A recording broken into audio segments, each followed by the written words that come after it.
Okay, Maury, if you can hear me, just raise your hand. 1, 2, 3. Imagine living with that noise in your head all the time. No, the other one was better. This is the frequency we often match.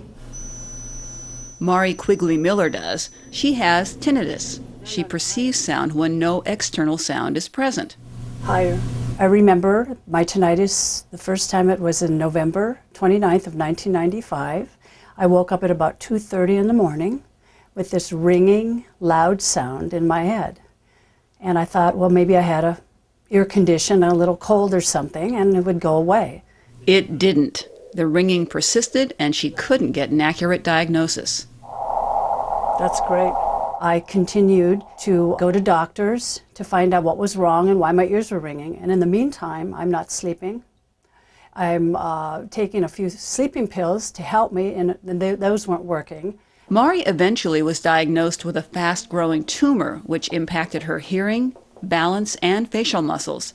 Surgery removed the tumor, but the ringing persisted. By being proactive, Mari finally got help and then started her own support group. What I learned to do was I had to accept it first and then deal with it. Some people, hear tinnitus like this. Dr. Fangang Zhang is director of the Hearing and Speech Laboratory at UC Irvine. So, Chin, what are you working on?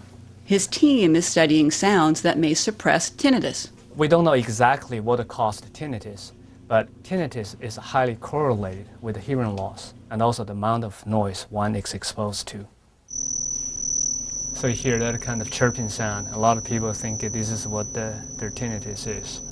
Tinnitus is often think about ear disease, but the way we look at it now, it's probably not. It's a brain disorder. It may have an ear cause, but it's the brain's response to that pathology in the ear that causes tinnitus. And that makes it extremely difficult to treat. There's no cure for tinnitus, but there are options. As I said, masking is one option, suppression is another. And there are also other possibilities, including pharmaceutical interventions and perhaps acupuncture. Terry Baltus of the American Tinnitus Association says too many people don't get help when they need it. We actually have people who have committed suicide that we have talked to, and it just makes you feel horrible. What can we do? What can we do to make a difference? This is big, this is important, and people don't understand that. Some kind of exponential function. Right. There is an urgency to Dr. Zhang and other researchers' work as the numbers of people suffering with tinnitus have increased dramatically.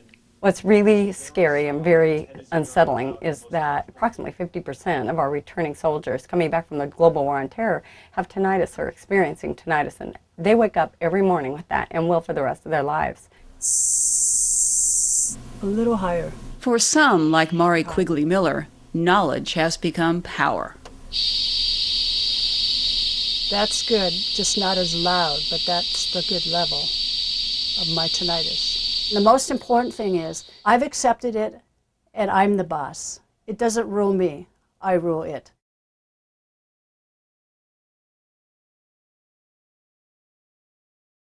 When you're ready, say, walk on, Frosty. Walk on, Frosty. Here we